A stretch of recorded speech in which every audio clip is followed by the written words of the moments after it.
Bonjour et bienvenue à notre rendez-vous quotidien pour la presse en ligne et en direct sur EBS. Nous sommes aujourd'hui le mardi 2 février. Je voudrais commencer avec l'agenda de la réunion du Collège. Le Collège adoptera demain un plan européen pour vaincre le cancer. Le vice-président Margaritis Schinas et la commissaire Stella Kyriakides viendront vous le présenter lors d'une conférence de presse. Et maintenant, je passe la parole à Balázs pour une annonce sur notre soutien aux États membres pour protéger les travailleurs pendant la pandémie.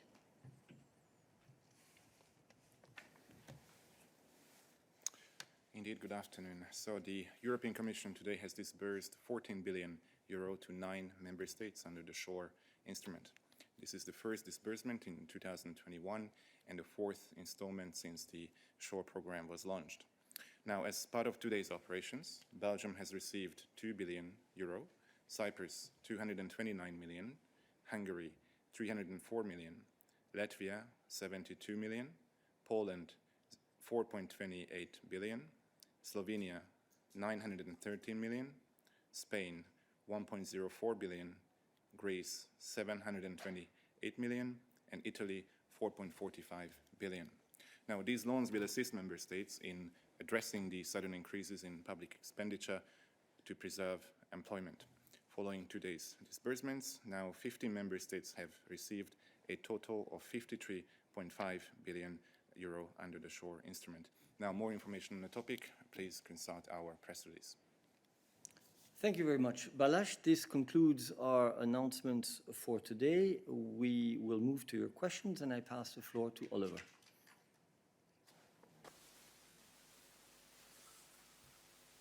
Go ahead. Hello. Hi. Hi. Now I see myself. I hope you see me too.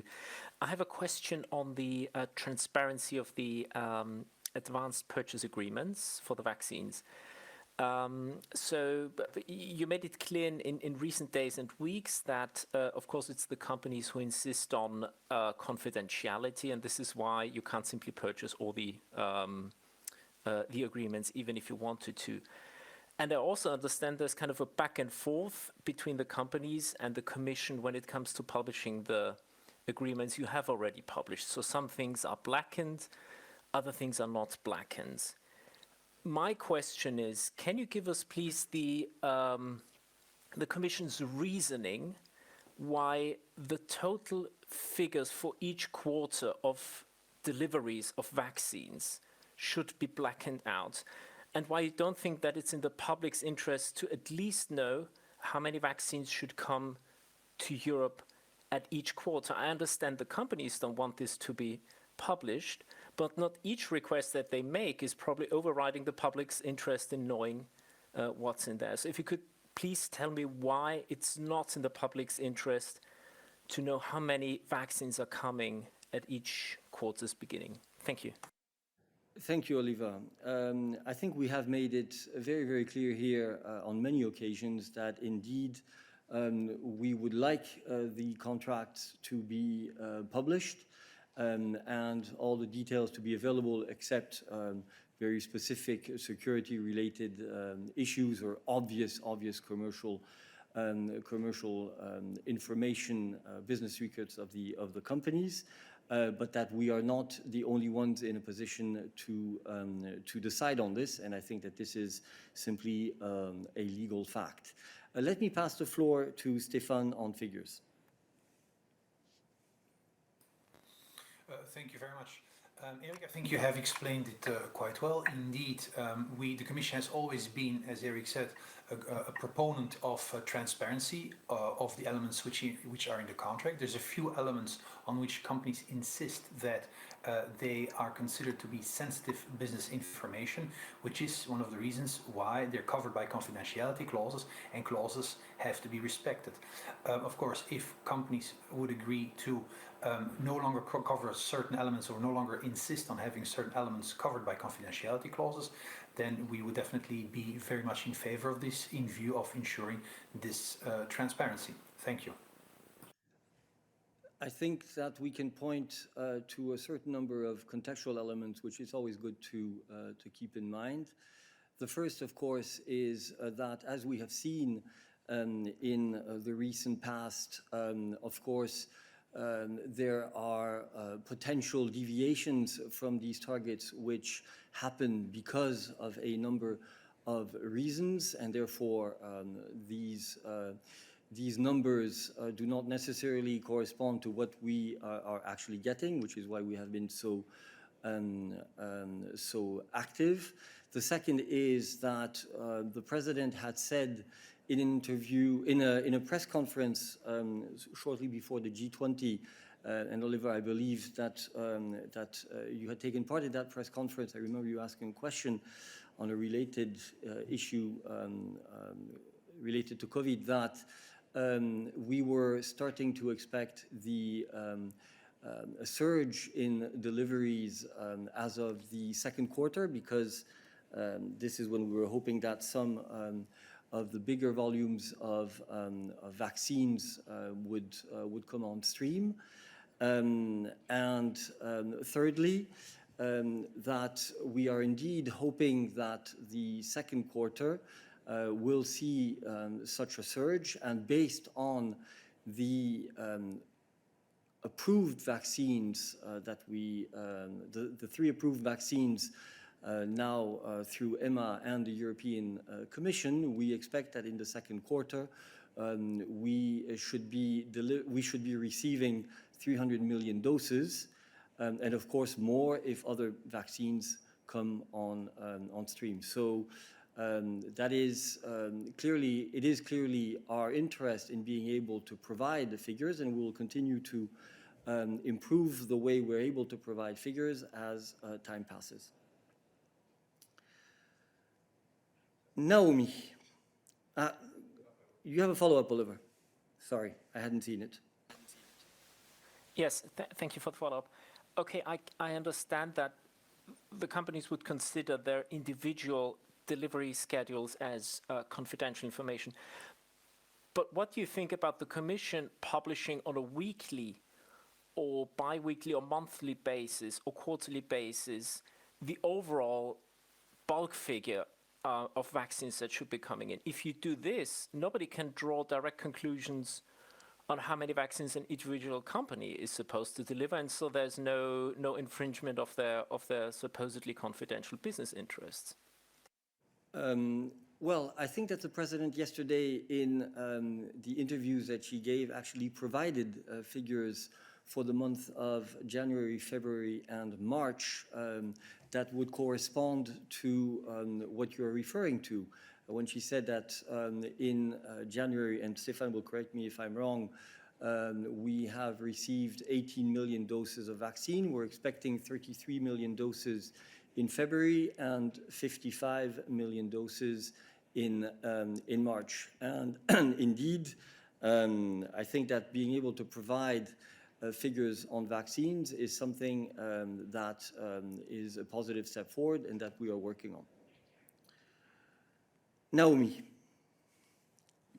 Thank you for giving me the floor, Eric. My question is about the transparency mechanism and the Northern Ireland Protocol.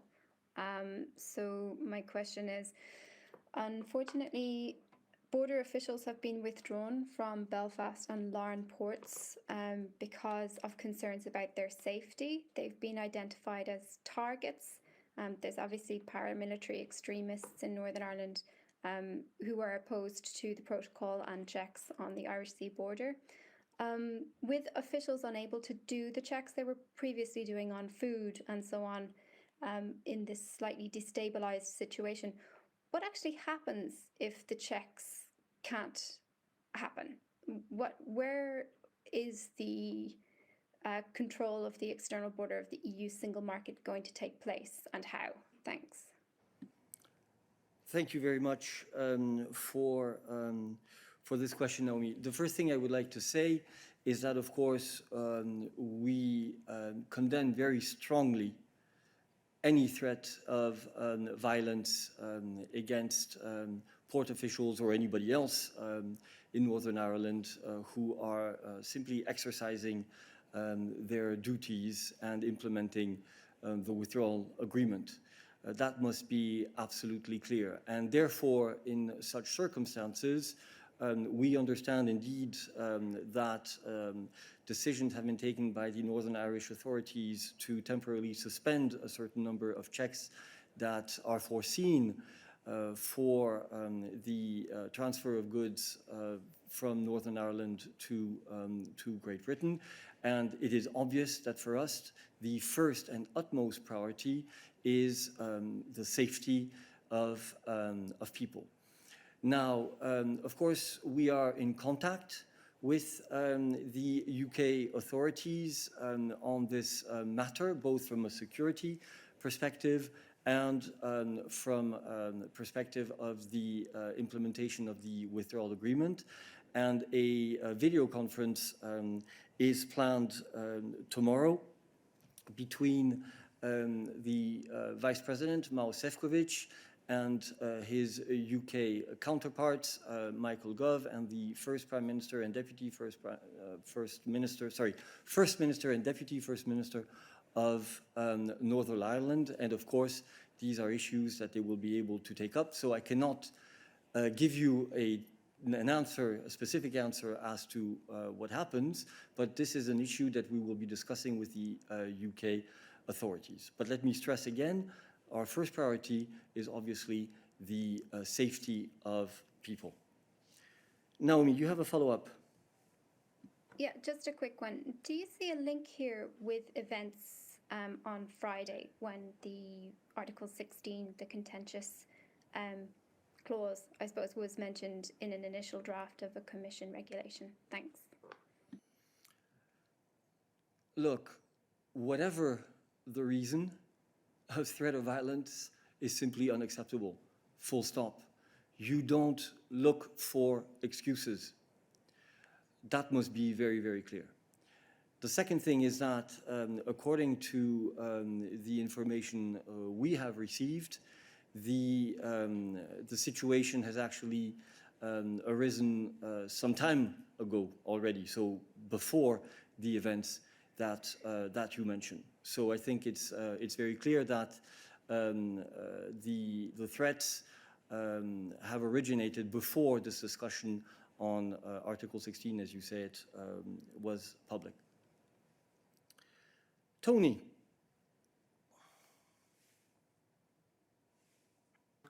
Yes, thank you very much, Eric. Can I check if there are any plans to withdraw any of the EU officials who are working alongside Northern Ireland customs and veterinary officials at the ports? Thank you.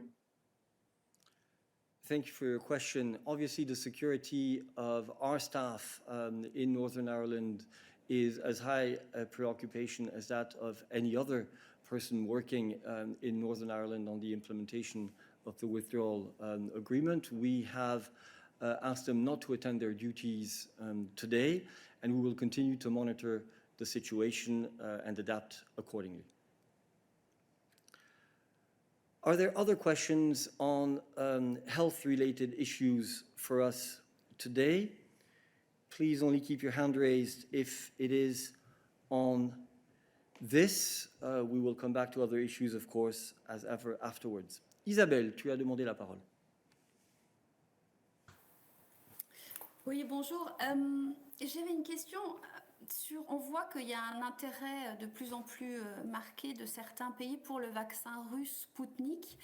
Une question que je me posais, c'était est-ce que si jamais à un moment il y a un contrat qui est conclu avec les Russes, est-ce qu'il faut que ce vaccin soit produit en Europe, comme ça a été une exigence pour tous les autres contrats? Est-ce qu'on considère que la Russie fait partie de l'Europe? C'est ma première question.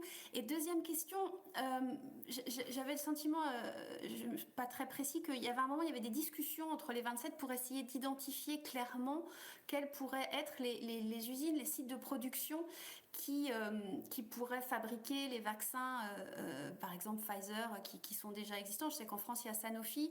Je voulais savoir s'il y avait un effort européen commun et si on avait établi une liste en fait de ces usines ou des sites de production éventuels qui pourraient prendre le relais. Merci. Merci. Je passe la parole à Stéphane.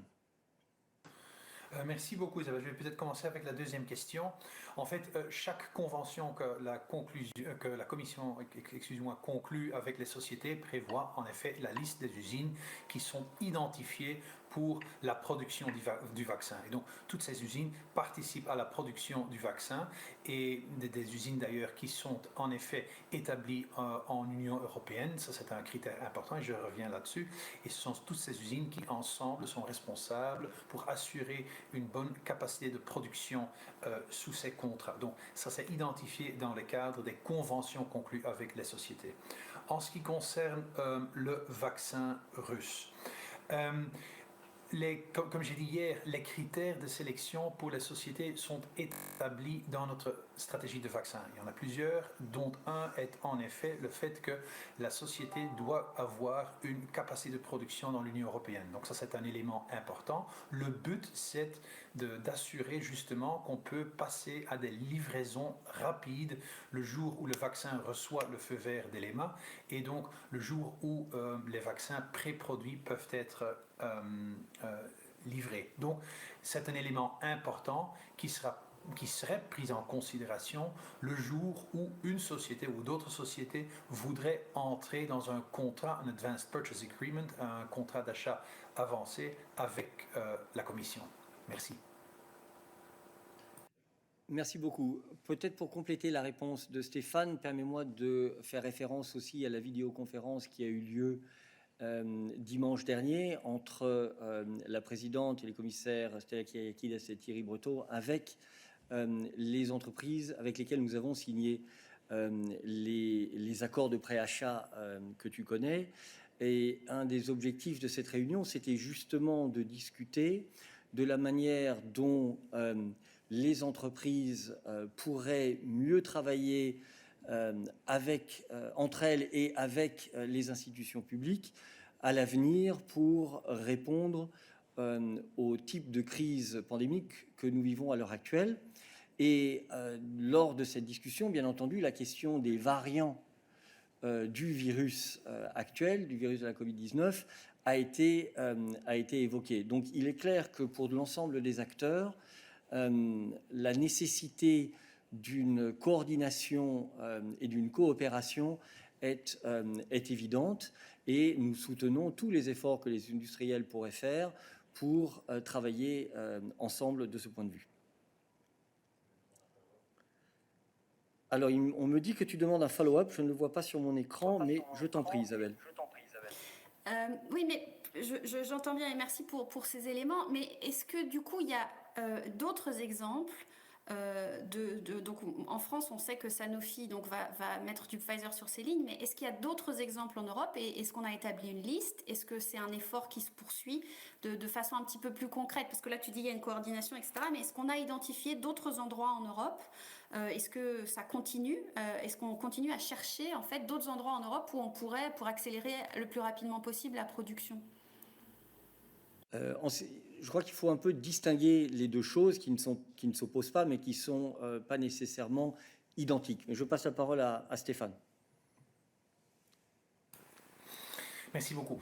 Bon, lorsqu'on regarde ceci du point de vue du Advanced Purchase Agreement, ça c'est la relation qui nous lie à ces sociétés. Ce qui compte là, c'est que la société doit prouver, établir, faire en sorte qu'il y a des capacités de production qui permettent justement de passer à la production de ces vaccins. Et pour ce faire, la société est responsable évidemment d'identifier les usines qui seront utilisées. Ce sont des usines dont la Commission évidemment et les États membres dans le cadre de leurs négociations sont au courant. Et donc c'est dans le cadre de cette université, dans le cadre de ce contexte où ces usines sont identifiées que le contrat est signé et que la production peut avoir lieu. Évidemment, la société est responsable de la production en utilisant ces usines et nous restons en contact avec les sociétés en cas de problème de production qui pourrait se présenter et voir quelles pourraient être des solutions pour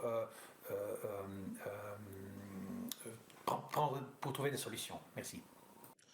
Et Isabelle, si je peux encore compléter ma réponse, si tu as vu la déclaration, le readout que que le compte-rendu, pardon, que nous avons fait de la vidéoconférence de dimanche dernier.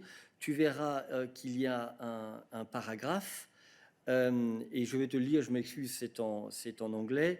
In preparation of HERA, donc l'agence sur les réponses aux urgences dans le domaine de la santé, a pilot response on European biodefense preparedness is being launched already.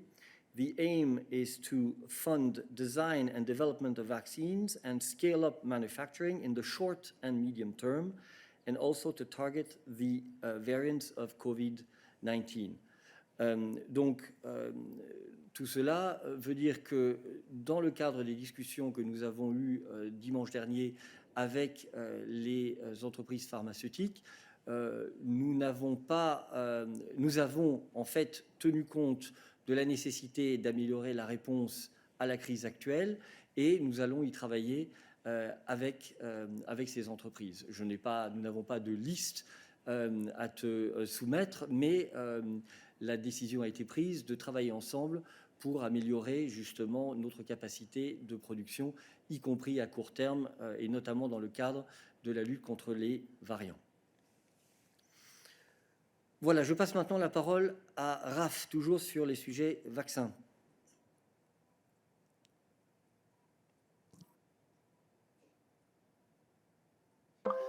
It's about the register and Japan. The Japanese minister responsible for vaccines says that the register will now affect the supplies to Japan. I just wonder if you could tell us to what extent those dangers are there and whether they will become a reality. And a bigger question overall, we have, Japan questioning whether it can count on the EU. We have the Canadian worries. We have the criticism of the World Health Organization. The global perception is that, that the EU has turned from a benefactor into a villain almost within a week. And I just wonder whether, if you can tell me how you plan to counter this view. Thank you for your question, Raf. I think that we have given extensive explanations on why we believe that the measure that was adopted last Friday, the temporary measure, let me remind you, is perfectly justified and actually compatible with the very active role that the Commission has had and will continue to have to help provide to low and middle income countries the doses that they need, and indeed ensure that countries that have valid contracts for vaccines that are produced in Europe can continue to benefit from these. But on the specifics of the mechanism, I pass the floor to Miriam.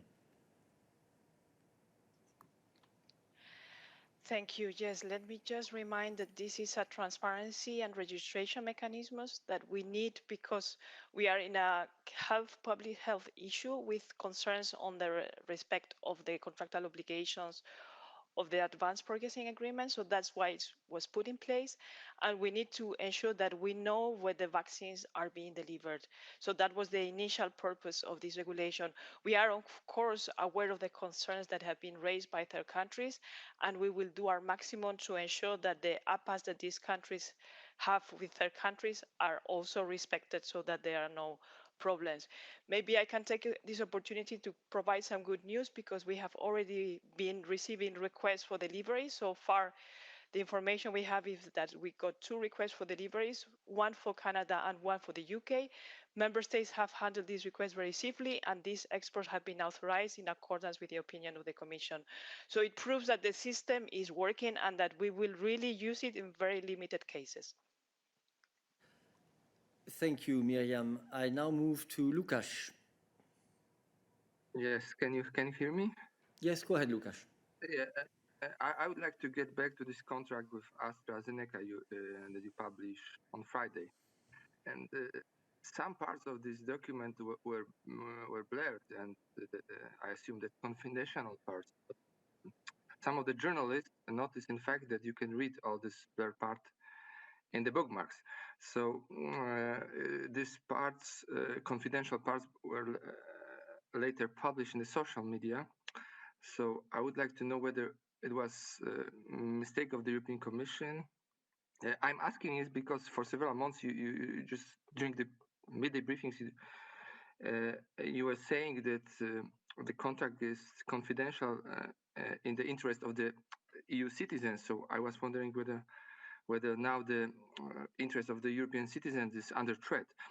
And the second issue, has AstraZeneca contacted with you about this? Thank you. Thank you. Well, clearly, we published a version with sections that were redacted, and through technical means that were not our means, certain parts that were redacted were visible indeed to people who had downloaded the document. So it was certainly not our intention for this to happen, or else we would have obviously put the contract with those non-redacted parts online ourselves.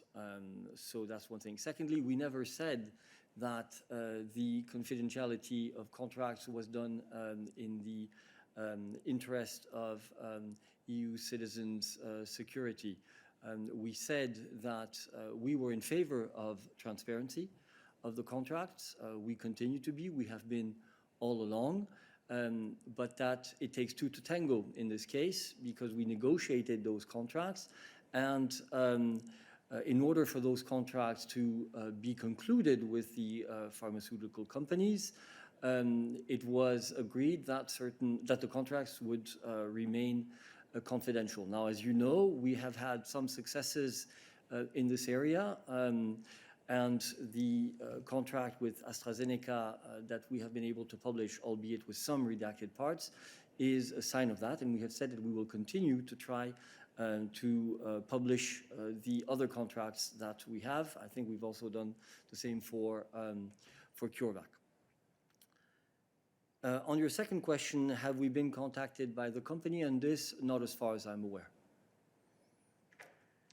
Je passe la parole à Philippe.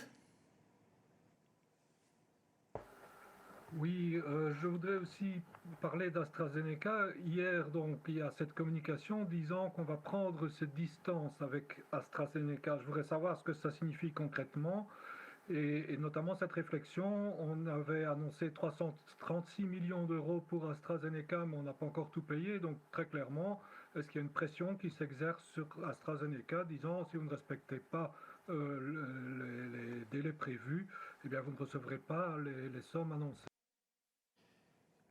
Je m'excuse Philippe, mais je ne suis pas conscient d'une déclaration de notre part disant que nous voulons nous éloigner d'AstraZeneca. Dans l'interview que la présidente a donnée hier, elle a au contraire dit qu'elle accueillait favorablement un pas en avant de la part d'AstraZeneca avec les annonces qui ont été faites sur les doses supplémentaires qui nous seront livrés au premier trimestre, et qu'elle attendait d'autres pas supplémentaires de la part de l'entreprise. Donc je pense qu'il y a là un malentendu. Bien entendu, nous avons toujours dit que nous travaillons sur base d'un portefeuille de contrats avec les entreprises pharmaceutiques afin justement de pouvoir pallier les difficultés qui pourraient apparaître avec l'un ou l'autre de ces contrats. Nous n'avons pas tout parié sur une seule entreprise, mais bien sur un portefeuille. Et donc, évidemment, nous allons continuer à travailler tant avec AstraZeneca qu'avec les autres entreprises pour maximiser le nombre de doses qui seront fournies à l'Union européenne dans les mois à venir. Follow-up, Philippe. Je faisais simplement référence à une déclaration de Madame Galina hier, reprise par l'agence France-Presse. Écoute, tout ce que je peux te dire, c'est que la présidente a très clairement exprimé notre position sur ce sujet. Ce qui est clair, c'est qu'il est important pour nous, pour pouvoir livrer les volumes substantiels dont nous avons besoin pour que les plans de vaccination puissent se dérouler, que les entreprises respectent, soient en mesure de respecter les engagements contractuels qu'ils ont pris avec nous. Et donc, forcément, si jamais nous avons des difficultés avec une entreprise, nous allons d'une part continuer à essayer de faire en sorte que cette entreprise livre les doses de vaccins qui sont prévues, et nous travaillons étroitement avec AstraZeneca sur ce point, mais aussi, bien entendu, que nous allons travailler avec les autres entreprises. Alors, j'ai un petit problème technique. Je passe la parole à Anders. Hello, can you hear me? Yes, go ahead, Anders. Super. I have a question about the funding for vaccine development. Yesterday, Sandra Galina made a comment in the parliament on a figure published in the Financial Times about the government funding for vaccine development.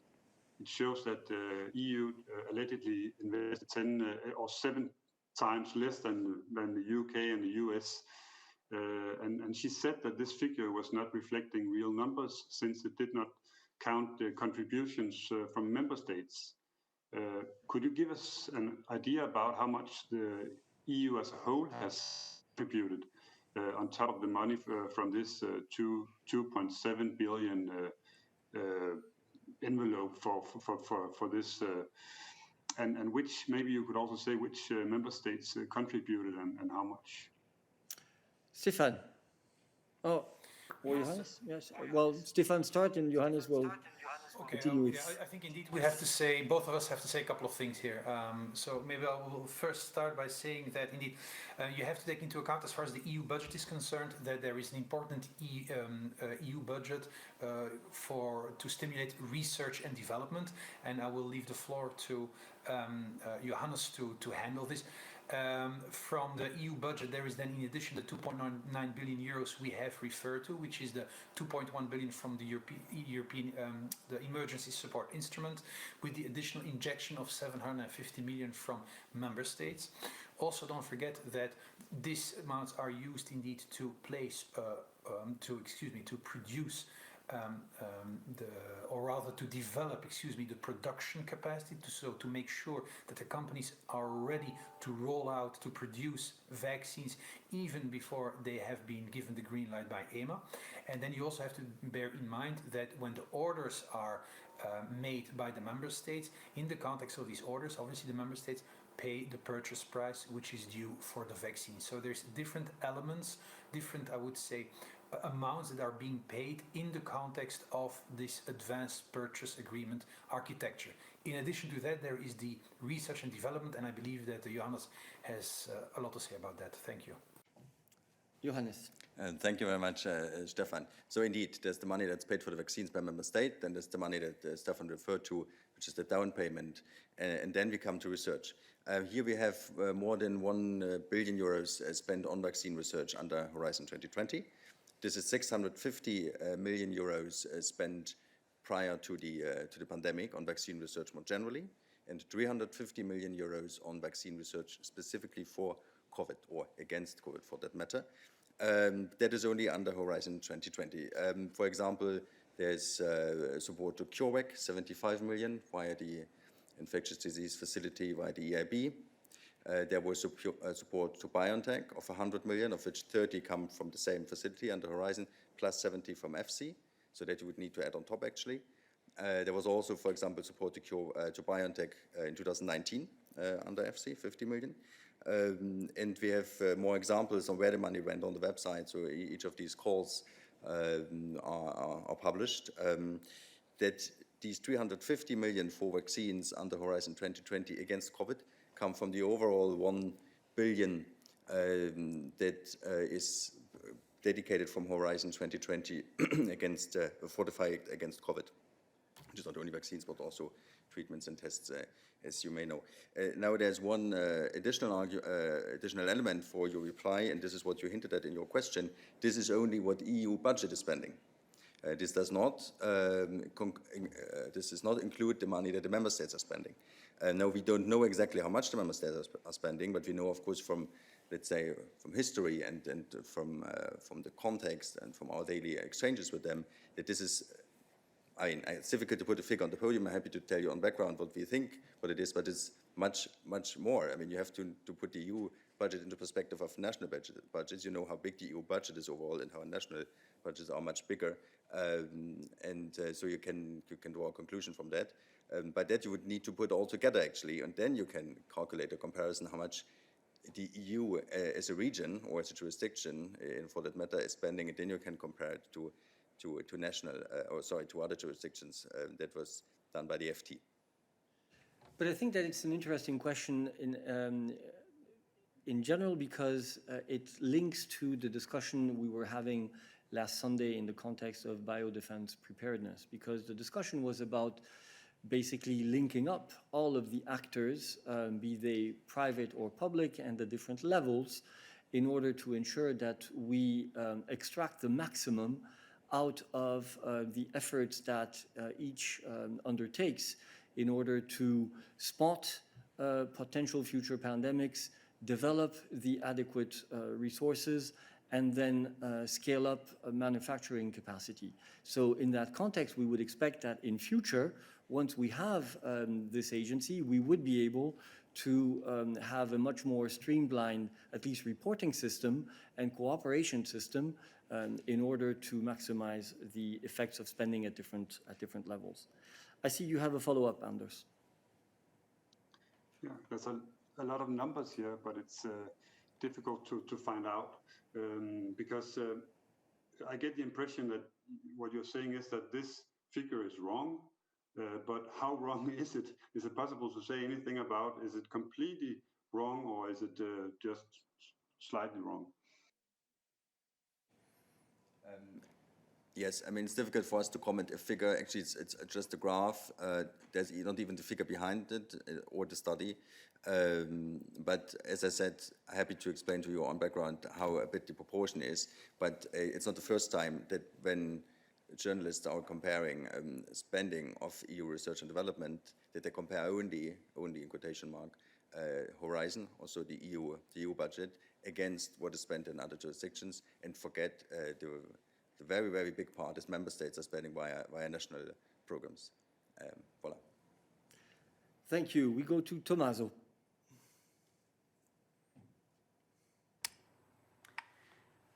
Hi, good morning. Tommaso Galavotti in Kronos, Italy. Thank you for taking my question. It's about the president, Ursula von der Leyen, because she's going to meet some parliamentary groups. I think today she's meeting at least the Socialists and Democrats and also Renew Europe, if I'm not wrong.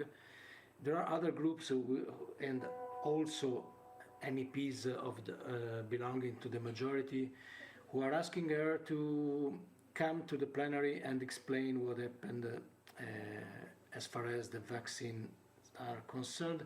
I wonder if the president has any intention or is willing to go into the plenary to explain to MEPs what happened. Thank you. Tommaso, I have to say I'm very surprised by your question. The president, of course, always answers the requests that come from the European Parliament. Today she's meeting the groups S&D, EPP, and Renew, I believe, and I believe that a date has also been set or is being set for a meeting with the Greens. Of course, the President has a great interest in ensuring that the Parliament is kept informed of the developments under the vaccine strategy, which is why, in fact, she has responded to these invitations. Jack.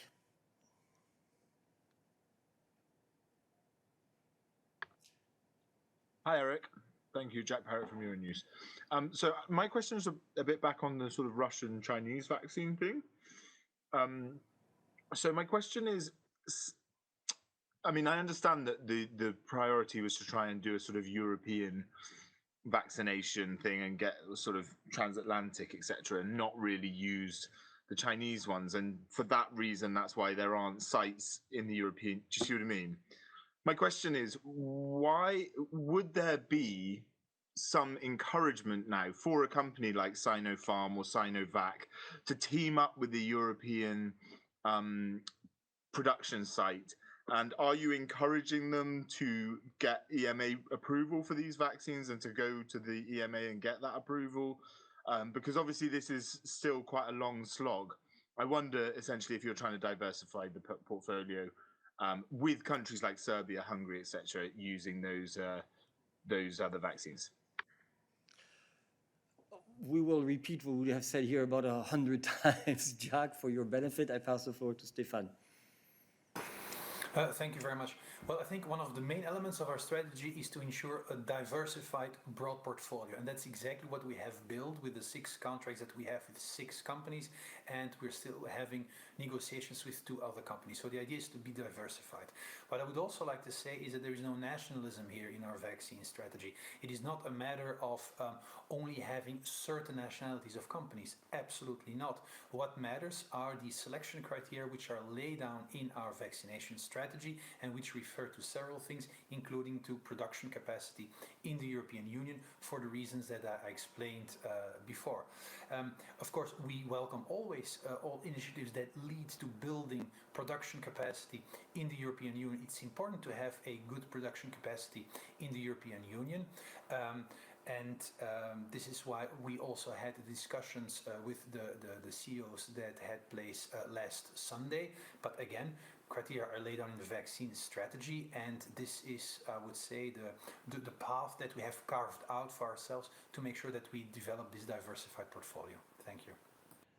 Jack, you have a follow-up? Yeah. Oh. Yeah, sorry. So I understand that this is the vaccine strategy that was laid out. I suppose that's actually the question I'm asking. Are you prepared to change the vaccine strategy if it's going to help make it quicker and use the vaccines from the other countries and other production sites? Is there scope to change that vaccine strategy? Jack, the Commission will, of course, always continue to seek ways to ensure that the delivery of vaccines in Europe is as quick and effective as possible. But let me remind you that it's not as simple as we have seen, actually, as signing a contract with a company and then, lo and behold, 2 days later, you have millions of doses that are coming in. A lot depends on the production capacities of the company concerned, on its ability to get a positive assessment from EMA, etc., etc.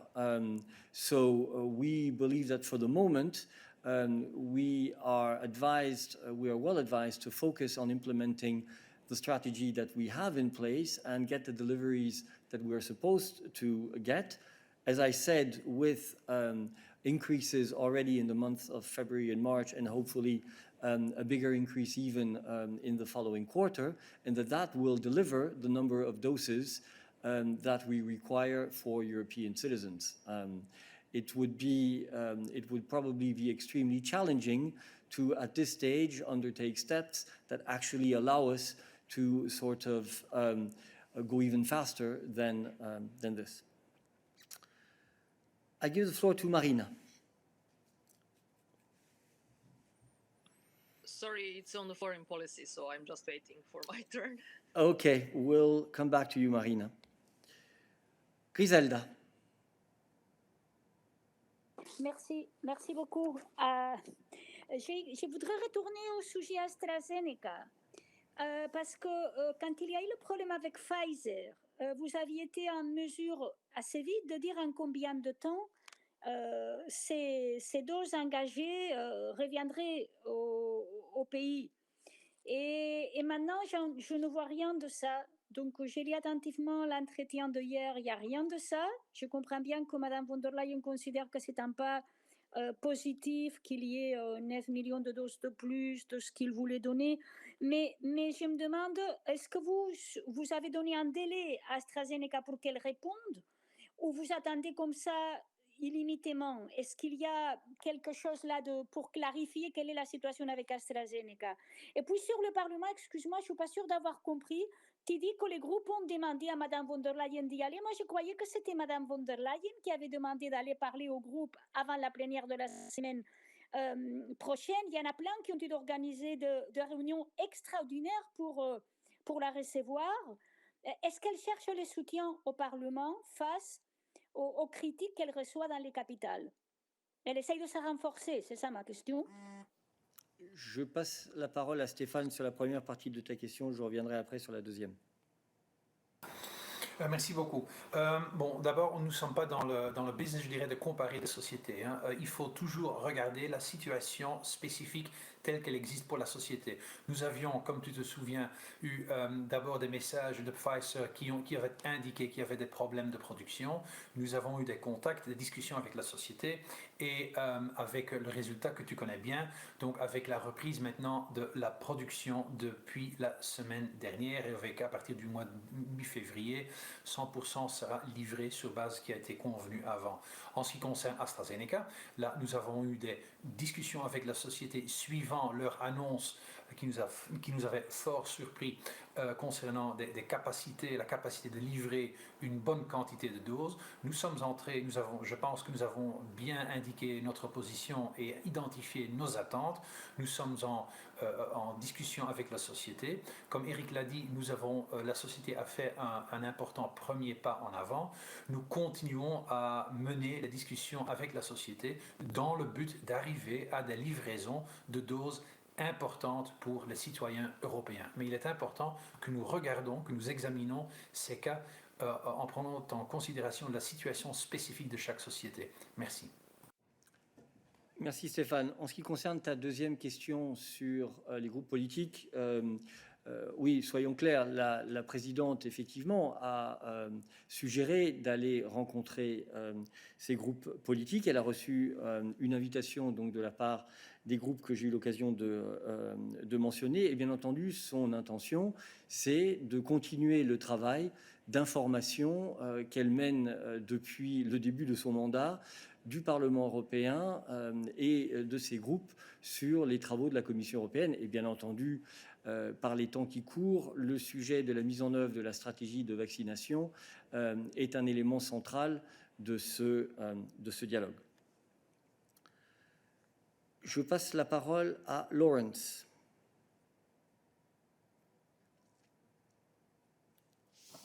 Thanks. Can you hear me, Eric? Yes, go ahead, Laurence. Hooray, well done. It's working Thanks. today. Look, it's working today. Sorry about that. Look, I have several questions, a couple of them technical and a couple of them political. Let me start with the technical ones.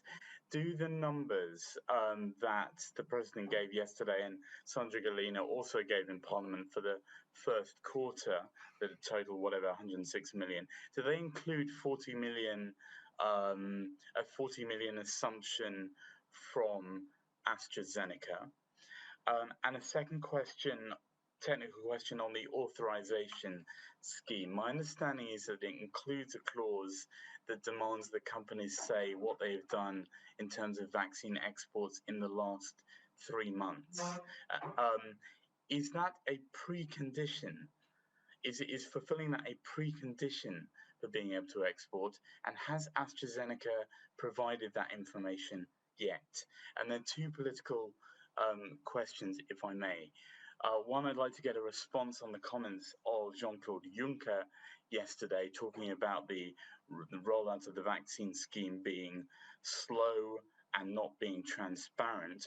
Why is it that the former Commission President seems to have a view of this that is more in line with most observers than the current President sitting in the Berlin Wall? And secondly, whether it's in Parliament or whether it's in a press conference, and I know that the President did an interview with a number of newspapers that weren't German yesterday, and we were all glad to see that. But when is the President going to come out and take some questions on this in public from either us or from the Parliament? Thanks.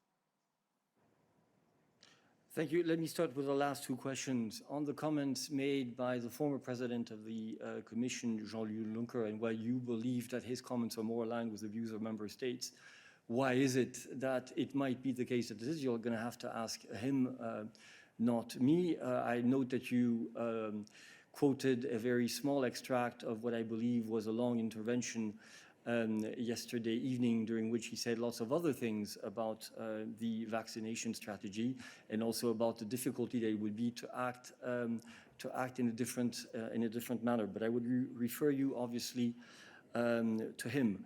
I'm not going to spend my days here in the press room answering questions as to why the president or when the president will be coming down to the press room. She comes down to the press room when she considers that there is a message to pass and questions to take. It is her prerogative. There are different ways of communicating with the media, and we have been using them. And I think that yesterday I communicated on the number of occasions she has already been in either the Commission, the Council, or the Presidency press room since January. As to the Parliament, it's really not for me to say what the organization of the work of the European Parliament should be, but as I've said, the President is, of course, always at the disposal of the European Parliament, and quite frankly, I think that if you look at the track record since the beginning of the mandate, the President has spent a lot of time, and rightly so, in the European Parliament on the policies that the European Commission, her European Commission, is implementing. On your first question related to the figures and whether AstraZeneca's figures are included, I pass the floor to Stéphane. Thank you very much. These figures have indeed been presented on the basis of the input from the different companies with whom we have advanced purchase agreements, and therefore also conclude figures from AstraZeneca. Thank you.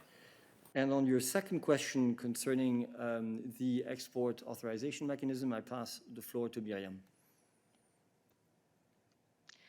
Thank you. So indeed, each request for an export authorization needs to contain some kind of information. The first is the number of vaccines doses of goods that have been distributed in the Union since the 1st of December 2020. And then at the latest, with the first request for authorization, the manufacturing companies also have to provide the information on the relevant data of the exports in the last 3 months prior to the entry into force of this regulation. And this information shall include the volume of the exports, the final destination, and the final recipients. Without this information, we may not accept the export authorization. So indeed, this information is being provided. Thank you. Laurence, you have a follow-up, I believe. Yeah, yes, I do, to the two specifics. Stefan, what is the figure from AstraZeneca that has been included? Is it the 40 million that we're aware of, or is it a different figure? And for Miriam, you said that it may be blocked, which suggests it's not quite a precondition. Can you just tell us? We don't know which of those two export orders came from which company. Has AstraZeneca provided that information yet? Thanks. Stéphane. Laurence, thank you. But as we explained before, we do not comment on the figures per company. We do not comment on the figures per company. We give a global figure, so I cannot tell you how much is indeed involved per company. Thank you. Miriam.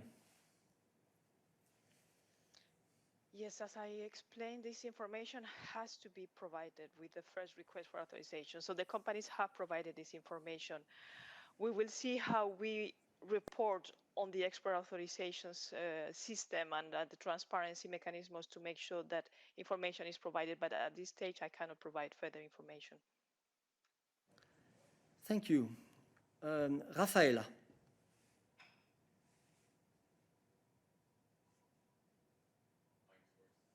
Rafaela, your mic source seems to be incorrect.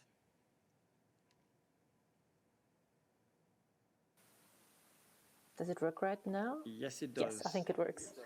Thank you so much. I have two questions, if I may. The first one concerning the compulsory licensing, a thought coming from Council's President Charles Michel. We know that in the US, the calls on vaccine producers get louder to pass the patent to others. I was just wondering where's the position of the EU Commission within these thoughts? Do you consider taking this step? Is this feasible? And the second question concerning the BioNTech Pfizer account. We know about the announcements of higher deliveries within the next few weeks and months. We all heard about that. But I would like to go back to mid-January when BioNTech Pfizer announced to reduce its deliveries to the European Union. We were asking several times here in the press room if this was connected to EMA's decision of allowing to extract 6 instead of 5 doses per vial. I remember you denied this theory several times. But all the more surprising, Mr. Sellmeier, your representative in Austria, Sunday Live on TV, kind of confirmed that this has to do with EMA's decision, a step taken by BioNTech Pfizer he criticized and described as indecent. So I know it's like coping with the past, but could you just explain to us, does Mr. Sellmeier know something you don't know, or where do these differing views within the Commission come from? Thank you. On the first point, I give the floor to Miriam.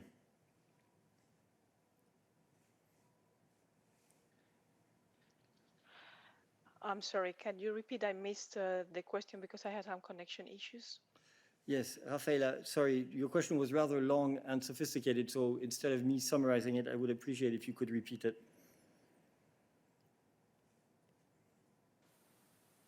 Yes, I'd love to repeat. Thank Sorry you. about that. No, don't worry. It's about calls on compulsory licensing, meaning that vaccine producers should give their patents to others. This is a thought coming from Charles Michel from the Office of the EU Council's President. And in the meanwhile, also in the US, the calls for these compulsory licensing gets louder. So I'm just interested in the Commission's position on that. Yes, thank you very much. Indeed, this is a possibility that is foreseen under TRIPS. There are some flexibilities for compulsory license in emergency situations, like the situation we are facing right now. So indeed, we are happy in the European Union to discuss with our trade partners and with other WTO members how we can achieve this to ensure that we can make use of these flexibilities in these specific circumstances. Thank you very much. On your second question, I do not have all the details of the comments that were made, but our position on the support that we provide to third countries through different mechanisms when it comes to vaccination, I think, is extremely clear. And obviously, we continue to work in order to ensure that low and middle income countries can receive the doses that they require. David, pardon. Oui. David CARRETTA. Oui. Merci Eric. Deux questions si je peux. La première, c'est sur la stratégie. Tu as dit que ce serait en ce moment compliqué de changer en quelque sorte la stratégie. Mais il y a des éléments de la stratégie qui ont été très critiqués même par des capitales et des gouvernements. Par exemple, la lenteur de la procédure à l'Agence européenne des médicaments, qui donne une autorisation, qui donne une recommandation pour une Conditional Marketing Authorization, même s'il y a une autre procédure qui est plus rapide, comme l'Exceptional Circumstances. Donc je me demande pourquoi on ne peut pas, en ce moment, je comprends qu'on n'aura pas plus de doses, mais on peut accélérer certaines procédures, surtout pour les vaccins à venir. Et pourquoi pas penser de changer la stratégie? Et justement, deuxième question, hier le gouvernement britannique a annoncé un contrat avec Valneva pour plusieurs millions de doses. C'est une société française. Je sais que vous êtes en train de négocier avec eux. Quand est-ce qu'on peut s'attendre à un résultat, donc un contrat avec Valneva et pas seulement un accord global? Merci. Merci. Sur ta première question, il ne faut pas oublier une chose, ce n'est pas la Commission d'un côté et les États membres de l'autre. Encore une fois, cette stratégie elle a été définie en commun et la décision de recourir à l'avis de l'Agence européenne du médicament avant la mise sur le marché est une décision qui a été prise en commun. Tu fais référence à des commentaires des États membres. Moi, j'ai entendu des commentaires qui vont dans les différents sens en ce qui concerne cette manière de faire, parce qu'il ne faut pas oublier que tout changement de procédure de ce point de vue-là a des implications potentiellement lourdes sur la responsabilité des États membres en cas de problème avec les vaccins qui n'auraient pas passé le test, si je peux m'exprimer ainsi, de l'Agence européenne du médicament. Mais cela dit, je n'ai absolument pas dit qu'il ne pouvait pas y avoir de discussion sur le sujet. J'ai simplement dit que, étant donné que c'était sur les semaines et mois à venir que les choses se jouaient en termes de rapidité, il fallait bien se rendre compte qu'une décision prise maintenant sur l'une ou l'autre variable n'allait pas nécessairement produire des effets immédiats. Mais la Commission est toujours, et c'est la nature de notre institution, d'ailleurs, parfois vous insinuez que nous le sommes trop, nous sommes à l'écoute des États membres. Il y a régulièrement des réunions des chefs d'État ou de gouvernement, il y a régulièrement des réunions du steering board et donc des opportunités pour discuter de l'adéquation de la stratégie si les États membres le souhaitent. Mais je crois qu'il faut aussi bien se rendre compte, encore une fois, que dans le contexte actuel, le fait de mettre en œuvre de manière la plus efficace possible la stratégie est certainement un élément qu'il ne faut pas mettre, il ne faut pas reléguer au second rang. Mais cela étant dit, la Commission est toujours, bien entendu, ouverte à la discussion. Sur Valneva, je passe la parole à Stéphane. Merci beaucoup. Sur Valneva, oui, les discussions ont lieu. Comme tu sais, David, on ne fait pas de commentaires sur le contenu des négociations. Évidemment, le jour où un contrat sera conclu avec la société, nous vous en informerons. Est-ce que, Eric, je peux ajouter 2-3 mots sur EMA?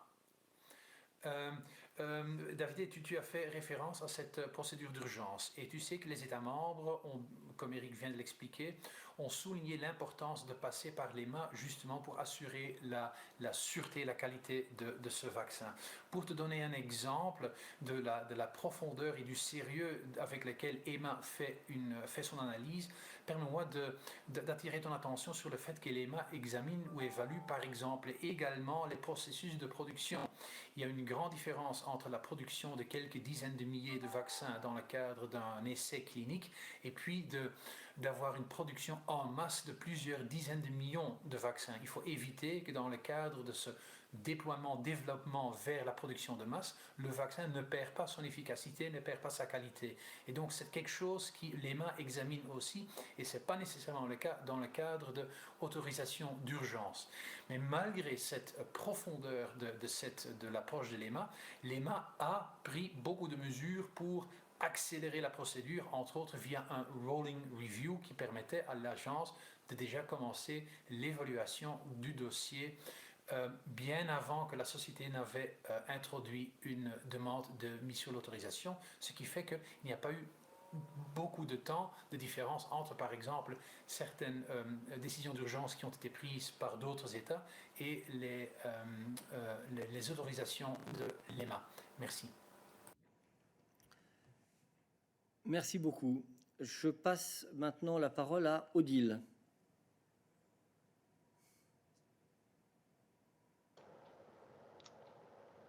Oui, bonjour, merci Eric. Désolée, hier j'ai eu un gros problème de connexion et si vous avez déjà répondu à cette question, je m'en excuse.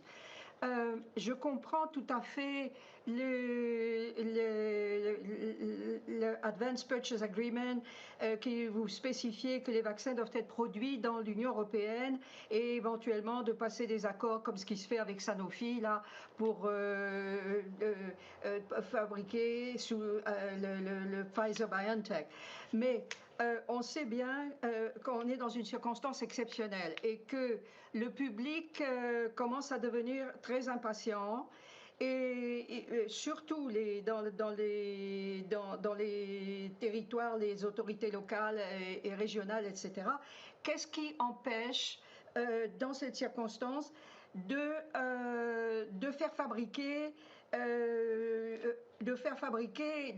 dans la pharmacie du monde, c'est-à-dire à l'Institut en Inde, à l'Institut de Serum Institute of India, où AstraZeneca fabrique déjà sous licence. Et AstraZeneca a déjà délivré ce matin. Ils ont déjà livré en Afrique du Sud. Ils ont livré aussi, même à titre gratuit, ils ont livré aux Maldives, au Bhoutan, etc., etc. Qu'est-ce qui empêche, puisqu'on est dans une circonstance exceptionnelle, qu'est-ce qui empêche de dire à AstraZeneca, bon bah écoutez, on acceptera ce qui peut venir de votre fabricant en Inde. D'autant plus qu'on a en plus une EU-India Strategy, un sommet avec l'Inde, etc. Au mois de mai. Voilà, je me pose la question. Merci. Odile. Je passe la parole à Stéphane. Merci beaucoup, Odile. Mais permets-moi peut-être de faire référence de nouveau à ce que la présidente a dit. Nous avons, sur base de l'input des sociétés, nous avons maintenant des chiffres pour le premier trimestre, faire 100 millions de doses qui seront produites le premier semestre. On aura le deuxième trimestre, on aura 300 millions de doses, voire plus si le vaccin de Johnson & Johnson est en train d'être développé. Donc, ce qui est en train de se passer, c'est qu'il y a une augmentation de la production des doses et de la livraison des doses. Et donc, nous nous concentrons surtout sur le fait d'assurer que ces livraisons puissent avoir lieu, que deuxièmement, on espère évidemment qu'on va avoir bientôt d'autres reconnaissances ou autorisations du vaccin, comme par exemple celui de Johnson & Johnson, et tout cela dans le cadre de notre soutien au développement des capacités de production ici en Union européenne de ces sociétés, justement pour éviter des problèmes de supply chain, comme on dit en un mauvais français, et donc pour assurer plus facilement cette distribution dans l'Union européenne pour nos citoyens européens. Merci. Les chaînes de valeur, en bon français, mais ton français est excellent de toute manière. Justement, Virginie. Oui, bonjour, vous m'entendez? Tout à fait, vas-y. Vous m'entendez? Alors, plusieurs petites questions. Tu as dit tout à l'heure, quand on t'a posé une question sur le contrat d'AstraZeneca que vous avez publié, qui était biffé, puis il y avait des parties qui finalement étaient visibles. Tu as dit « with means, not ours ». Donc, tu as dit que ça a été biffé, mais donc pas par la commission. C'est l'entreprise qui l'avait fait, donc l'erreur vient de là. Je voudrais être sûre d'avoir bien entendu ce que tu as dit. Je ne suis pas sûr de comprendre la question, mais laisse-moi... Si, la question, c'est que ce qui était biffé, ce qui était raturé et qui finalement était visible avec le logiciel Acrobat Reader, machin, tout ça, tu as répondu « with means, not ours, certain parts were visible ». Je voudrais être sûre que j'ai bien compris ce que tu as dit. Que ça n'est pas vous qui avez biffé le truc, si j'ai bien compris. La deuxième question, je voudrais savoir les chiffres du nombre de doses qui doivent être livrées au deuxième trimestre, donc les 300 millions, au-delà des futures autorisations de mise sur le marché. Est-ce que ça inclut un rattrapage d'AstraZeneca par rapport à ce qu'il était censé livrer au premier trimestre, qu'il n'aura pas livré et qu'il livrera donc au deuxième trimestre? Enfin bon, comment c'est intégré? Voilà. Et puis je voulais savoir, alors la question a peut-être été posée hier et c'est vrai que j'étais pas là parce que je pouvais pas. Tu as dit, je crois hier, donc que c'était les services de Dombrovskis qui avaient travaillé sur le mécanisme de contrôle des exportations, mais je voulais savoir quand est-ce que le texte est arrivé au cabinet de Madame von der Leyen, qui j'imagine ne l'a pas découvert 15 minutes avant d'en publier le contenu. Voilà. Merci. Sur ta première question, ce que j'ai dit, la question qui m'avait été posée, c'était est-ce que c'est vous qui avez mis ces parties non biffées en ligne? Est-ce que vous l'avez en quelque sorte fait intentionnellement? Et ma réponse a été de dire, ben non, on a publié un texte avec un certain nombre de parties biffées, c'est ce sur quoi nous nous étions mis d'accord avec l'entreprise, mais il se trouve que certaines personnes étaient en mesure de regarder le texte, y compris avec des parties qui étaient non biffées. Je n'ai absolument pas dit que c'était nous qui avions décidé de biffer ou non biffer. De manière générale, notre position a toujours été, depuis le début, que nous souhaitions une transparence maximale sur les contrats. Ça reste notre position, hormis quelques dispositions qui sont essentielles, par exemple, à la sécurité des sites de production, ce genre de choses. Bon. Et donc que c'est principalement à la demande des entreprises que certaines parties restent biffées. Sur ta deuxième question, je passe la parole à Stéphane. Je crois qu'il va répondre la même chose que tout à l'heure. Oui, tout à fait. Donc, nous avons donné les chiffres sur base des informations que nous avons reçues des sociétés, mais nous ne pouvons pas commenter sur les éléments, les différents éléments de chaque société différente qui fait partie de ces chiffres. Comme tu sais, nous sommes en contact, en discussion avec la société AstraZeneca, mais je ne peux pas être plus concret sur les montants par société. C'est pour cette raison-là que des chiffres qui ont été donnés sont des chiffres globaux prenant en considération toutes les sociétés avec lesquelles nous avons des contrats et pour lesquelles le vaccin a été autorisé. Merci. Donc simplement pour bien spécifier que évidemment cela inclut des livraisons de la part d'AstraZeneca, mais nous ne sommes pas en mesure de discuter des proportions entre AstraZeneca et les autres entreprises ici. En ce qui concerne ta dernière question, bien entendu, comme j'ai eu l'occasion de le dire hier, le texte a été l'objet de discussions nombreuses tout au long de la semaine entre différents services et différents cabinets, y compris bien entendu le cabinet de la présidente. C'est tout à fait naturel étant donné que avant qu'un texte soit envoyé pour décision, il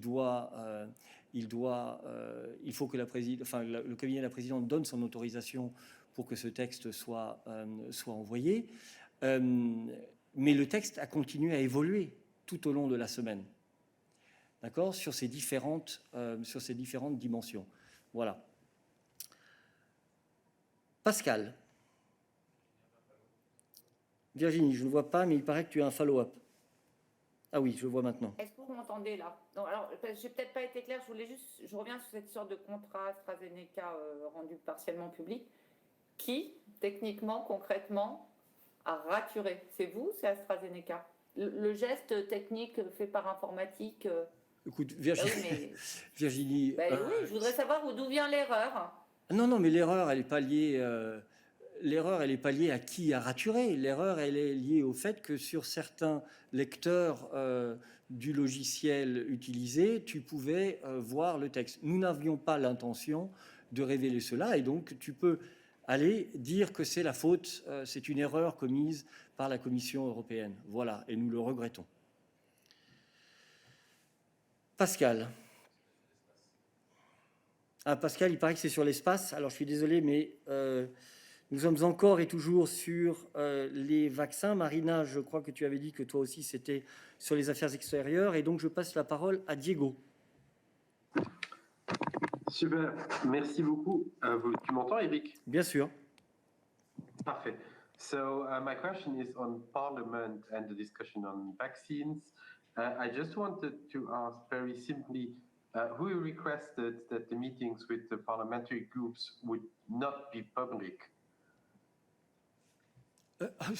Look, we go to the European Parliament and the groups. They decide under which circumstances these meetings take place. The President is always disposed to discuss with the European Parliament in the conditions which are set by the European Parliament or by the groups. I understand that you believe, or you might believe, that we requested that these meetings be in camera. It is not the case, and I understand that in fact, in the meantime, one or more of the groups, but you will need to check with them, has asked that, or has not asked, has said that the meetings would be live or streamlined or something of the sort, you need to check with them. And of course, the president will take part in meetings under the conditions that have been set by the groups. Marco. Oui, merci Eric.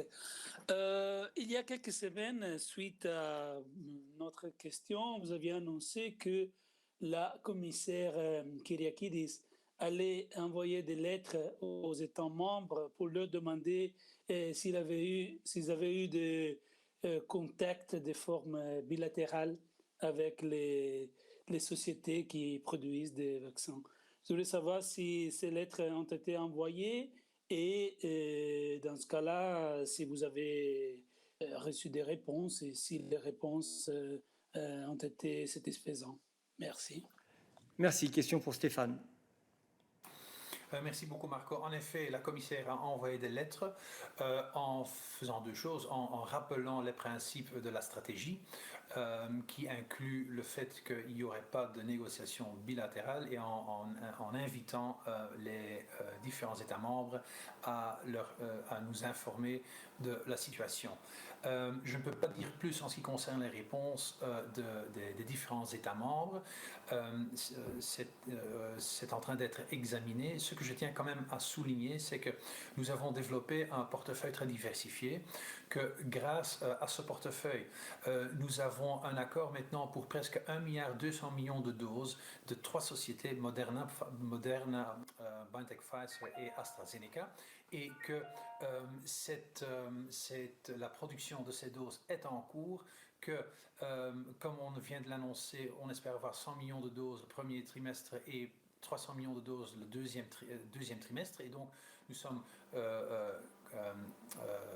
convaincus du fait que grâce à notre production, grâce à cette stratégie, la mise en œuvre de stratégies et des contrats avec ces sociétés, nous serons en mesure de couvrir les besoins des États membres, donc sans qu'il y ait besoin de conclure des contrats ou des accords bilatéraux, quels que ce soit. Merci. Merci. Je vais prendre une dernière question sur le sujet des vaccins avant que nous passions à d'autres sujets. Alain, ta question porte-t-elle sur les vaccins ? C'est sur l'Iran. Ah, d'accord. David, ta question porte-t-elle sur les vaccins ? Oui, merci. Je vais être assez rapide sur la question du nombre de doses du deuxième trimestre. Le gouvernement italien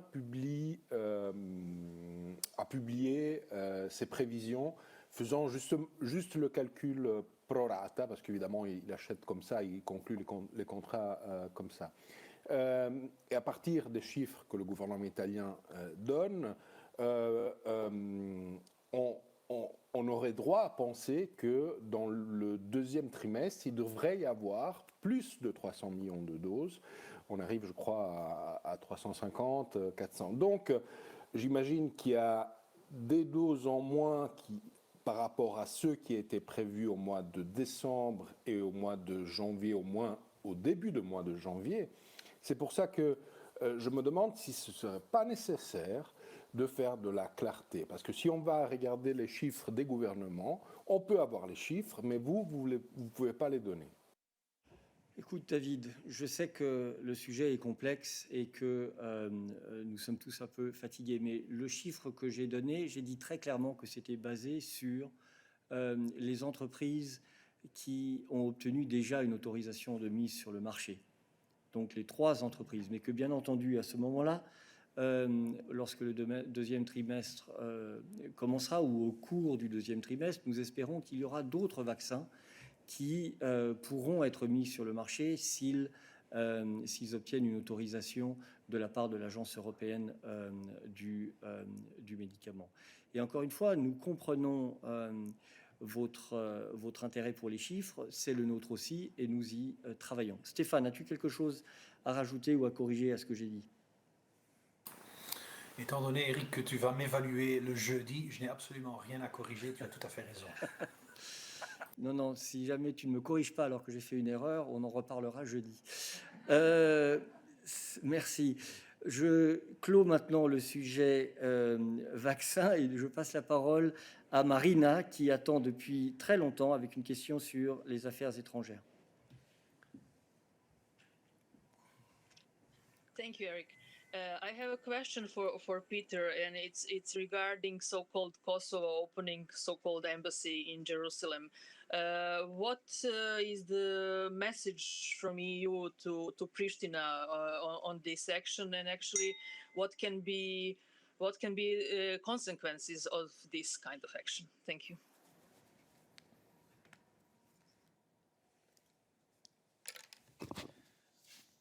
Thank you, Marina. In general, it is always a welcome development if our outside partners decide to establish good relations among themselves, if they embark on normalization of their relations. However, when it comes to the issue of opening an embassy in Jerusalem, here I would have to say that this is a regrettable decision on the side of Kosovo, because this decision basically is diverging Kosovo from EU position on the issue of Jerusalem. For the European Union, the issue of Jerusalem is something that is very, very clear when it comes to the diplomatic representation of the EU member states. I just recall that all the embassies of EU member states and EU delegation are located in Tel Aviv, based on the appropriate or corresponding decisions by the UN Security Council resolutions and European Council conclusions. And the long-standing position of the European Union on the issue of Jerusalem is that the final solution, the status of Jerusalem, has to be found through direct negotiations between the Israelis and Palestinians. They need to resolve this. The status of Jerusalem as a future capital of both states, and the EU position is not changed. Therefore, this is a regrettable decision by the Kosovo, by our partners in Kosovo. And let me recall that Kosovo has identified EU integration as its strategic priority, and it's expected, therefore, to act in line with this commitment. I have a question, a follow-up question on this from Yarakina. Yes, Peter, what would be possible consequences for Kosovo that is diverging its policy on EU positions? And I'm asking this having in mind that Kosovo is not the only country, although not recognized by EU, that is diverging its foreign policy. We have the case of Serbia that doesn't align with EU foreign policy and nevertheless continues with EU integration processes. On the other hand, what are the sticks that you offer to Kosovo to try and attempt to withdraw this decision, having in mind that, as I said, without 5 remaining EU member states, Kosovo doesn't have any perspective of becoming candidate. You don't have delegation of EU in Kosovo. You don't allow EU visa liberalization, which is rather just decision, not a political decision. Now, what are your arguments to try and convince officials in Pristina to change this decision? Thanks. I would recommend that you work on your mic because the quality was bad. I think that we have understood it nevertheless, but it would be great if you could try to work on the quality of the sound from your mic. Peter. Indeed, I hope I captured all the elements you were asking about, and I'm happy also to follow up then bilaterally if needed, and if I'm not tackling some of the aspects you have mentioned.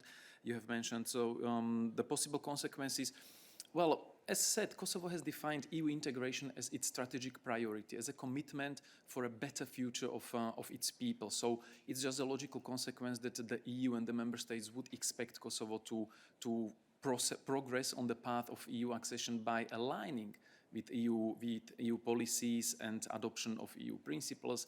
And when it comes to foreign policy, the gradual alignment with EU's foreign policy decisions and positions is one of the conditions. So if you don't deliver on the conditions, then you cannot dream about fulfilling your ambition about joining the EU eventually. And about, you mentioned, Jarakina, the EU delegation in Kosovo. I think this issue has been discussed here very many times. You know that the EU as such has no position on the status of Kosovo. This is recognition is issue for the member states to decide. And as long as there is no unity on this among the member states, there are still 5 countries who do not recognize independence of Kosovo. So as long as there is no EU unity, on this recognition issue, there cannot be a formal, full-fledged delegation open in the country, but EU is represented in Kosovo. We have office in Kosovo, and the contacts are ongoing, and we are entertaining our contacts and our work and cooperation with our partners in Kosovo for the benefit of this European aspiration of the people in Kosovo and for the benefit of people themselves. About foreign policy alignment of other countries, I'm not sure if I caught it correctly. You mentioned also Serbia. Indeed, I mean, Serbia also signed a bilateral agreement with the Trump administration about their respective relations with Israel. But what we are reacting today is about facts and actions that have been already made. When it comes to Serbia, Serbia has not moved towards opening the embassy in Jerusalem so far. But after this agreement was signed in Washington in September last year, the EU was also very, very clear, recalling our position and also our expectation from Serbia as well to gradually align with foreign policy decisions and positions of the EU, because this is one of the basic conditions in the accession process. You have to adopt EU acquis, you have to adopt EU policies and decisions. So this is what is happening in the course of the accession process, and this is being followed and reviewed and appreciated by all the member states who then decide about next steps in the accession process. I believe that Augustine has a question on the same issue. Yes, thank you, Eric. Yeah, I have a follow-up. First, I think that Jaracina wanted to ask on Serbia that Serbia has a poor record in aligning with EU foreign policy. You have in your own documents, it's very rarely that Serbia supports EU foreign policy, but there have been no consequences for Serbia. You always say that the alignment is a gradual towards a membership. So, okay, Kosovo can reconsider its position on the embassy in Jerusalem once Kosovo comes close to membership in European Union in the future. But there is a lot of criticism in Kosovo towards the position of EU. I mean, do you think that you have a moral argument to ask Kosovo not to open embassy somewhere if you don't have diplomatic relations with Kosovo yourself? So Kosovo doesn't have a delegation to European Union in Brussels. And also you know that this is commitment of Kosovo towards United States, which for Kosovo is the most important, more important than abstract European future without possibility to engage in real integration process, as you said, because it is not a state. Yeah, thank you. I mean, let's try to focus on questions and not long comments of positions. Thank you. We've been at it for an hour and 20 minutes already, so please have a bit of pity on us and ask brief questions. Thank you. And we try to be brief in the responses. On Augustine, on Serbia, I can only recall that the EU position on the alignment, foreign policy alignment of Serbia is very clear, and it's being repeated very often and underlined to our Serbian partners as well. We reiterate the need for Serbia to gradually align, to fulfill its commitment to gradually align with the EU common foreign and security policy in line with the negotiating framework. That's all I can say. And you know that the process, the accession process, is a process. So not everything has to happen in one particular moment, but it's a process when there is the delivery expected gradually and at a certain point. When it comes to the mood in Kosovo, you said that people are asking what is the moral right of the EU. Well, we are not asking Kosovo to do things or not to do things. We are saying that if you are claiming that your aspiration and your overall strategic ambition is to join the EU, there is a framework of criteria you have to fulfill if you want to join. That's the only thing what we are doing, and we are reminding what is EU principle, what is EU position, what is EU policy that needs to be adopted and taken as your own. And as for the friendship and partnership and cooperation, let me remind you that since, if I'm correct, since 2007 until 2020, the EU spent almost 2 billion euros in helping Kosovo to develop, improving lives of people, improving infrastructure, etc. I don't recall any other outside partner providing such amount of assistance, such amount of commitment, and such amount of help in order to advance forward towards what you call abstract objective of potentially belonging to the EU, but it's not abstract because this perspective is there. It's been recalled by the EU. It's very clear, and we are working on it. So we are not asking Kosovo to do things or not to do things. We are just saying that we expect that if you declare something, you deliver on your own declarations and commitments. Thank you. We will close that specific chapter now and move to Alain Franco. Sur l'Iran. Ah, formidable. Bonjour tout le monde, bonjour à tous les forçats du télétravail. Hier, le ministre des Affaires étrangères iranien, Zarif, a proposé que le haut représentant joue un rôle de chorégraphe, selon ses termes, pour synchroniser, a-t-il proposé, le retour des Américains d'une part et des Iraniens d'autre part, de façon concomitante, dans l'accord donc sur le nucléaire. Je voudrais savoir si cette proposition vous a été faite formellement par l'Iran, et je voudrais savoir bien entendu ce qu'en pense le représentant et s'il est prêt à jouer ce rôle de chef d'orchestre ou de chorégraphe. Merci. Merci. Je pense que j'ai expliqué ce dossier déjà hier, mais pour ajouter quelques détails ou quelques éléments peut-être nouveaux ou pas nouveaux. Il y a déjà un coordinateur, le haut représentant a le rôle de coordinateur des plans d'action globale commune, de JCPOA. Donc, il travaille très, très dur pour remettre le JCPOA sur les rails. Et aussi, il est en contact avec tous les participants de JCPOA, ainsi qu'avec la nouvelle administration américaine, avec ses objectifs de mettre en œuvre le JCPOA, plein respect pour les obligations de cet accord. Donc, il travaille dans ce sens déjà comme coordinateur de JCPOA. Et sur l'autre partie de votre question, comme toujours, nous continuons à travailler et discuter avec nos partenaires par les voies diplomatiques appropriées. Et nous n'avons pas l'habitude de faire commentaires dans les médias ou utilisant les médias pour réagir sur les propositions ou non. La chose plus importante pour nous, sont les efforts des représentants de mettre en œuvre l'accord iranien nucléaire avec l'Iran qui respecte toutes les obligations et avec le possible retour des États-Unis. Alain, je vois que tu as un follow-up. Je te demanderai vraiment d'être bref, s'il te plaît. Est-ce qu'il y a très bref, est-ce qu'il y a des étapes prévues? Je sais bien qu'il y a le secret des négociations, mais est-ce que le dossier avance et de quelle façon peut-il avancer? Merci.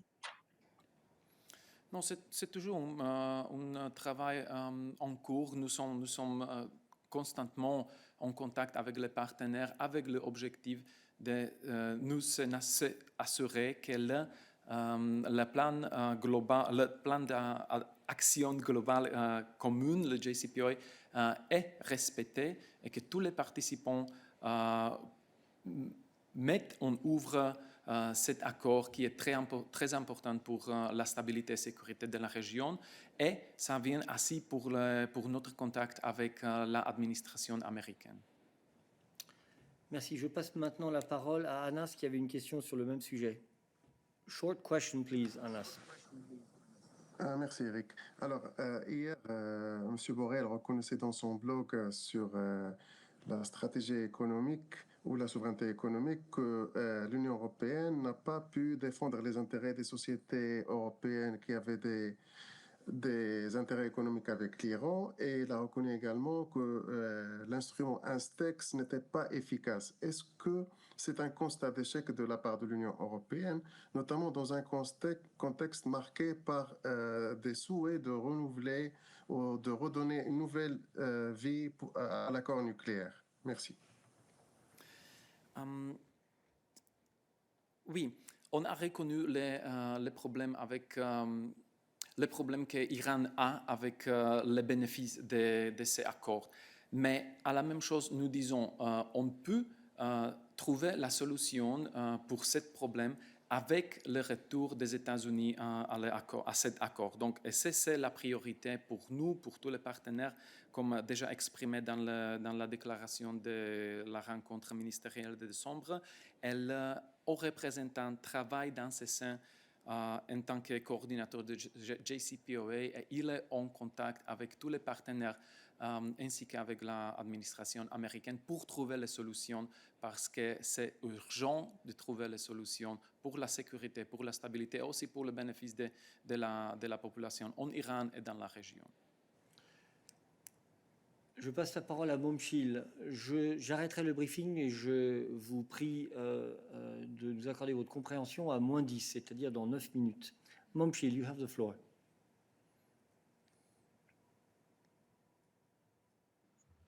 Do you hear me? Yes, quick question, please. Hello. Yes, my question, of course, is related to Russia again.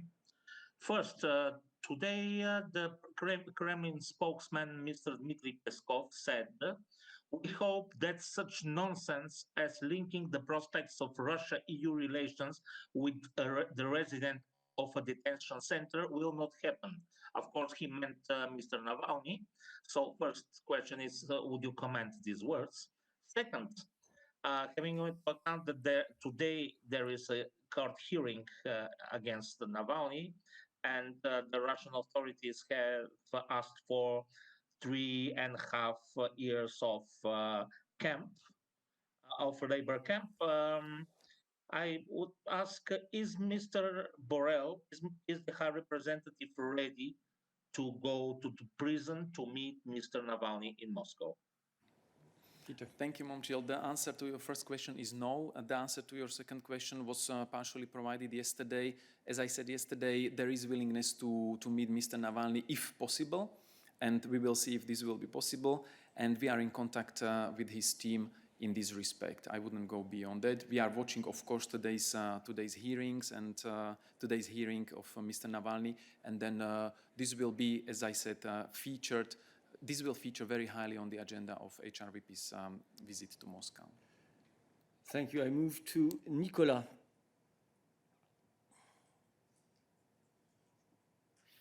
Oui, bonjour. J'avais une petite question de suivi sur la question d'Alain pour l'Iran. Si mes souvenirs sont bons, les Iraniens ont proposé que cette coordination s'inscrive dans le cadre de la commission conjointe, de la commission mixte. Je voulais savoir si Joseph Borrell a l'intention de convoquer justement une commission mixte pour un petit peu voir comment les Américains pouvaient revenir dans la... Et parallèlement que les Iraniens reviennent sur leur dépassement de leurs engagements. J'avais juste une petite remarque, si c'était possible, parce qu'hier c'était difficilement écoutable. Est-ce qu'il ne serait pas possible d'avoir en matière d'affaires étrangères des scripts de ce qui est dit à la tribune, ce qui éviterait de reposer des questions le cas échéant? Je sais que c'est difficile, mais on voit que dans la plupart des diplomaties dans le monde, ça se fait et c'est très utile pour tout le monde. Merci. Nous mettons à disposition les enregistrements, normalement découpés par blocs de sujets sur EBS. Et c'est pour ça que nous essayons de grouper les questions, justement pour que vous puissiez avoir le son et l'image. Donc, question de follow-up sur l'Iran. Christian, on a encore une après. Bref, j'espère. Merci Nicolas. La commission mixte de JCPOA présidée par le haut représentant reste le principal forum pour aborder toutes les questions concernant le JCPOA. Donc, il existe déjà ces mécanismes, c'est la commission mixte, la commission conjointe, et le coordinateur haut représentant continue son rôle comme coordinateur de cet accord et il continue avec leur contact avec les participants de JCPOA et aussi avec les États-Unis. Christian.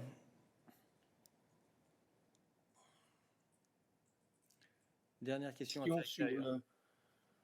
sur le bénéfice de l'accord. Est-ce que ça veut dire qu'avec le retour de l'administration américaine, vous espérez la levée de l'extraterritorialité des sanctions américaines qui ont empêché les sociétés européennes de travailler en Iran? Et deuxième petit point, est-ce qu'il est prévu de convoquer la commission mixte en réponse à la question de Nicolas? Est-ce qu'il y a une date qui est prévue ou est-ce que c'est working in progress? Merci. Moi, j'ai fait bref. Merci. Sur les dates, nous n'avons pas de détails à partager pour le moment. Sur les sanctions américaines, bien sûr, on a dit plusieurs fois qu'une chose très importante pour les Iraniens, c'est la lifting. Lever les sanctions unilatérales américaines qui ne sont pas justifiées par les accords.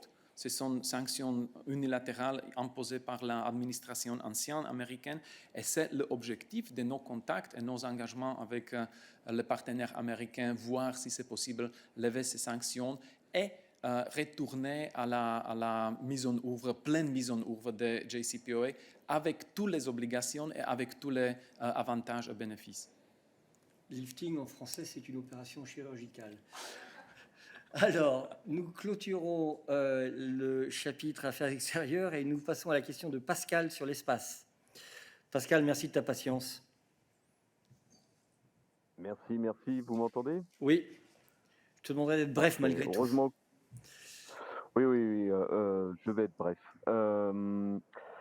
J'ai vu hier qu'il y avait un tweet de la DG Défi présentant certaines applications de Copernicus et notamment, ça m'a un peu interpellé, un tweet qui présente l'évolution d'un camp de rééducation ouïghour sur 3 ans pour démontrer donc les applications de la constellation. Alors, je me demandais pourquoi faire ce tweet hier. Est-ce que c'est destiné au grand public pour montrer certaines applications de la constellation alors qu'il y a un nouveau budget, etc., ou aux États membres, ou est-ce que c'est aussi pour envoyer un message diplomatique? Dans tous les cas, est-ce que c'est le rôle de la DG Défi d'envoyer ce genre de tweet? Est-ce qu'elle joue pas avec le feu?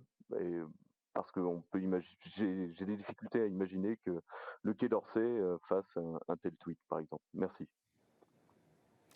Merci beaucoup pour ta question, Pascal. J'aimerais bien commencer ma réponse par rappelant que Copernicus, c'est le programme de l'Union européenne pour l'observation de la Terre.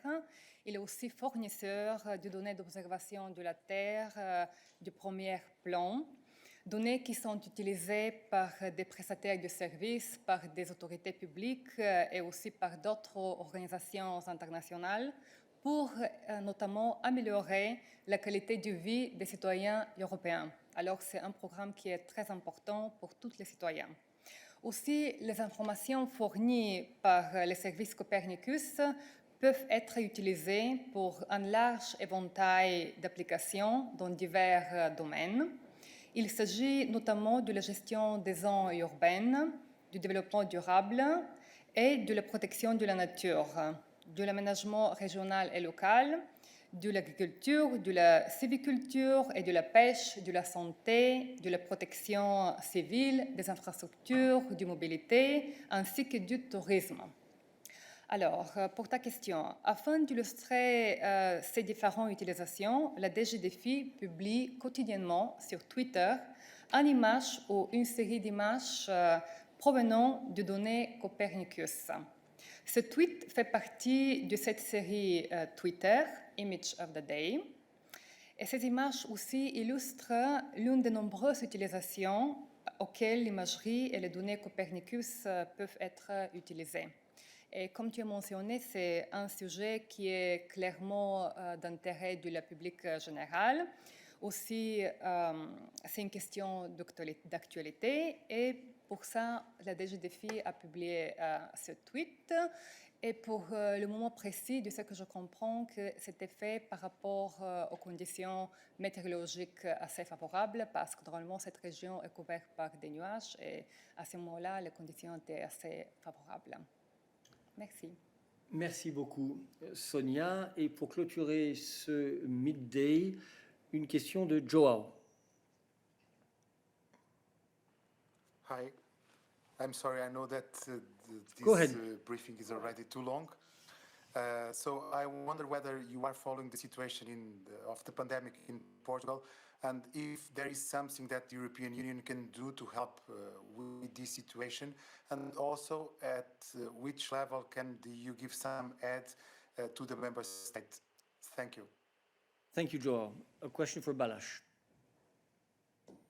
Good afternoon, and thank you for giving me the opportunity to take the last question of this extremely long midday briefing today. We follow the situation very closely, as you just said. We have been in touch with the Portuguese authorities in the past weeks and days, and indeed we have many means at our disposal to help a member state when the need arises. Now, in crisis management terms, we have what we call the Union Civil Protection Mechanism that can be activated by any member state and by any countries around the world for that matter, and it has been activated heavily in the context of the COVID-19 crisis. Just to give you a few examples, during the first wave, something like 25 countries around the world received related assistance through the mechanism. We continued through the second wave, when a number of times a member state received solidarity from fellow member states through the mechanism. Now, we have another we have another tool at our disposal, which we call RescEU. We have recently been working hard on building a medical reserve, which can be resorted to in case the Union Civil Protection Mechanism does not or is not able to provide solidarity. In that medical reserve, we have a significant number of masks, gowns, gloves, and thousands of ventilators. So this is what we have at our disposal when it comes to material help. Now, another point I want to make is the emergency support instrument, under which we have a substantial amount of substantial amount of funds available for financing the transfer of patients between member states and between a member state and the third country, and we can also finance the transfer of medical teams between member states or from a third country towards a new member state. So just to sum up, these are some of the means we have at our disposal. We have been in touch with the Portuguese authorities. We have informed them of what we can do for them should a formal request come. Until today, we have not received such request, but if the request comes, we are ready to help, and we will do whatever we can to help the country. Thank you very much, Balázs, for this explanation. This brings our midday briefing to a close. We will meet again tomorrow for the college readout and subsequent press conference on Europe's Beating Cancer Plan. Thank you. See you tomorrow.